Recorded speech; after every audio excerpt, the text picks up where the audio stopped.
Okay, alright. Update po tayo sa Hotbed. Ito na naman yung bago nating vlog, guys.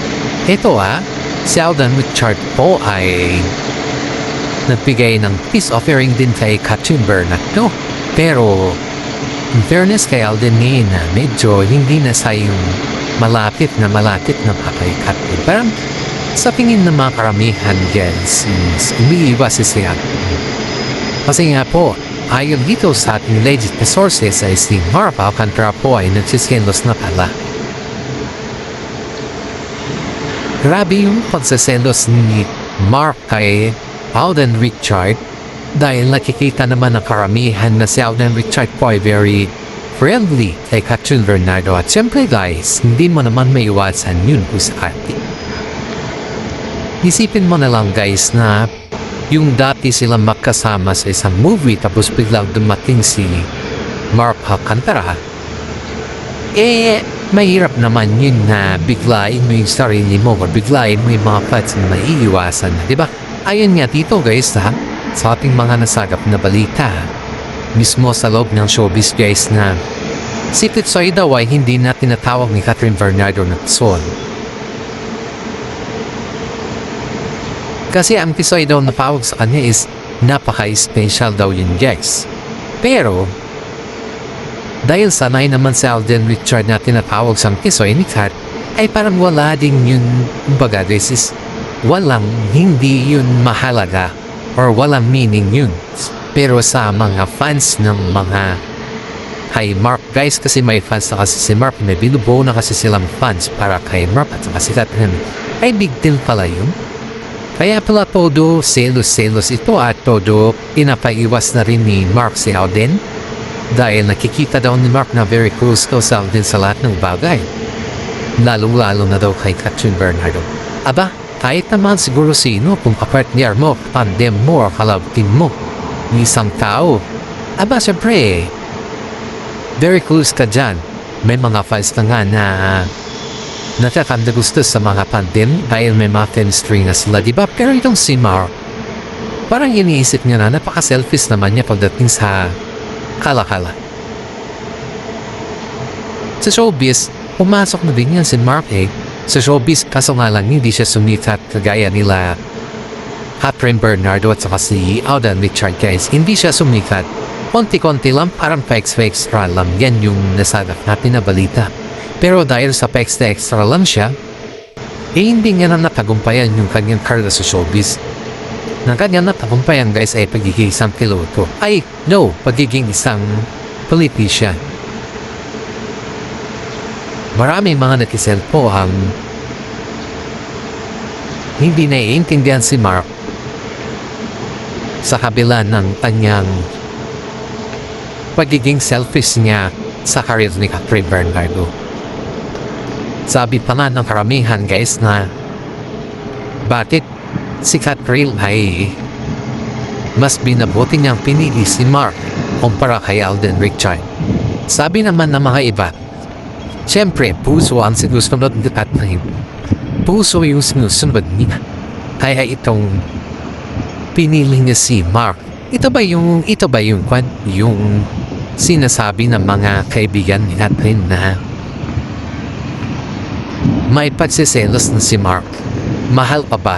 Ito na yung question dito guys. Ito yung tanong dito Mahal pa talaga siya ni Mark? Kasi may mga issues din kay Mark guys si Barbie po. Si Barbie. Hindi lang natin alam naging ex niya pala si Mark. Aba? May sekreto pala din itong si Mark na to. Tapos makapagselos kay Alden. Kala mo may ginagawa ng wala namang ginagawa yung dalawa Kaya sabi ng mga karamihan guys is hanggat maaari ay huwag naman gawin ni Mark yung ganyan na bagay lalo karil ang pinag-uusapan sa future nila. Kasi kung tutuusin mo guys, kung pagtambalin mo sila Alden at saka si Catherine, ang lakas ng kanilang mga chemistry. Sigaw nga ng mga karamihan guys is cut din come back. Marami dito guys, lalong-lalo na yung sa atin dito sa mga senior citizen na nag-aabar sa kanila. Yung mga fans natin, mga fans nila guys. Ang daming nag-aabang sa Captain comeback. Pero ang sigaw din ng karamihan is parang ito ito guys. Ito yung kwan natin dito. Si Catherine Bernardo guys ay parang isisikin ata siya sa incognito. Pero may mga nagsasabi sa loob ng showbiz na masyado dumarte si Catherine. Baka hindi daw niya kayang gawin yung ginagawa ng mga iba na action movie kasi yung incognito guys at wala pang experience si Catherine Bernardo tungkol sa action movie. Puro kasi love team to at saka puro kasi love moment, iyakan, ganun ba? Mga sweet moment kasi yung kay Catherine at kay Daniel Padilla. Same din naman kay Alden, kaso nga lang ang problema baka hindi kakayanin ni Catherine yung action movie kasi baka maninibago ito. Hindi lang baka talagang maninibago ito. Sa flows pa lang ng action movie sa incognito guys ay kitang-kita mo na yung hirap, kitang-kita mo na yung paano sila umakting talaga na ipakita mo yung totoong ikaw. Pero si Catherine dito guys ay syempre makita naman natin na puro iyak, sweet moment, ganun yung acting niya. Ewan lang natin kung kaya yung guys. Tinapakita kasi ni Catherine Bernardo guys na medyo hindi siya, kumbaga dahil sa kabado siya sa mga action movie. Nasabi nga niya i-try daw niya po kaya niya. Ang tingin naman ng karamihan guys ay hindi niya kaya. Pero yung kanyang management guys is takot baka kasi mabalik or there's something wrong sa kanya guys. Kasi ang Catherine guys is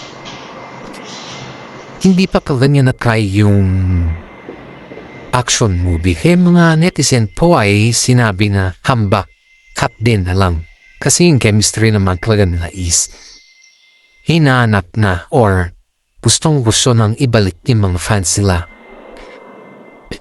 Ito may sayon dito din sa unang barita natin guys. Si Mami Min po ay nagdududa na kay Mark kasi tuwing umalis si Catherine hindi na siya nagpapaalam. Kumbaga yung paalam ni Catherine ng is visit na friend or something like that. Hindi na siya nagsasabi kung nasaan na siya at biglang nawawala ilang araw at malalaman mo na lang na kasama na rin pala niya si Mark. Pero hindi niya sinasabi kay Mami Min na ganon na yung nangyayari sa kanya.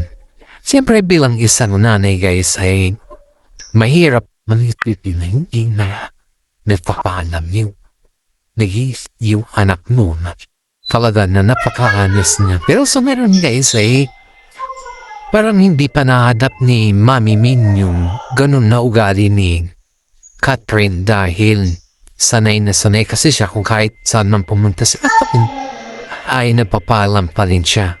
Kahit saan man siya pumunta, kahit sa toilet naman, kung kahit saan man, kahit sa mga barkada niya, inaalam talaga ni Mami Min yan. Para sa ganun po ay alam niyang secured yung kanyang anak. Kaya mga fans po ay nag-alala na rin kay Catherine sa kanyang kalagayan sa yun guys dahil yung kanyang karera ay medyo may something na rin. Kaya mga fans po natin sa Kat din ay iniisip nila na sana naman ay maging maayos ng Kat din sa lahat at hindi na yung tampuhan niya Faith. Dahil pag sila ay lagi nagtatampo ay wala tayong mapapala dyan. Kaya nakiusap na yung mga fans Faith so yun na po hanggat maaari ay ayusin na yung gusot nila ni Catherine. Pero ang sabi naman ni Alden guys na wala naman silang gusot. Tutusin natin dahil ang nakikita daw nila ay may gusot yung dalawa. Dahil dito guys ay maraming haka-haka or maraming nagsasabi na malakas or hindi daw kinakaya ni Mark yung tandem ng Kat din dahil sobrang yung paghawak daw ni Alden Richard kay Catherine ay sobrang higpit. Marami din nagtatanong kay Mark kung talagang girlfriend pa niya si Catherine at yun po ay dinidinay pa rin ni Mark ang nasa yun. Pero yung mga issues sa kanilang dalawa guys ay nakikita mo talaga na tagong-tago. Kahit anong gawin nila tagong-tago at lumalabas pa rin kung ano yung meron sa kanila.